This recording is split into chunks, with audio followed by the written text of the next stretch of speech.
మన తాన పొట్టగొత్తే అక్షరం ముక్కరాని పోరగాళ్ళు ఉంటారు, అల మొద్దు పోరగాళ్ళు ఉంటారు.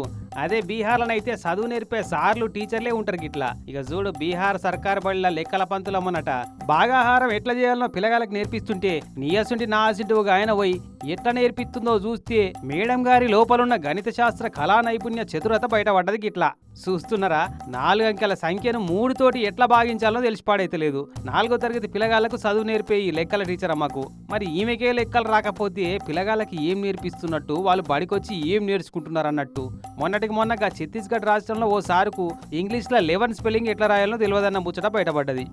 ఇప్పుడు ఈ మేడం ముచ్చట ఇట్లా ఇంకా ఎంతమంది మేధావులైన టీచర్లు సార్లున్నారో ఆ బీహార్ ఛత్తీస్గఢ్ రాష్ట్రాలకే వేలకు వేలు జీతాలు దొబ్బుక తింటున్న గిసుంటోళ్ళు పిల్లగాళ్ళకు ఏం చదువు నేర్పిస్తారు?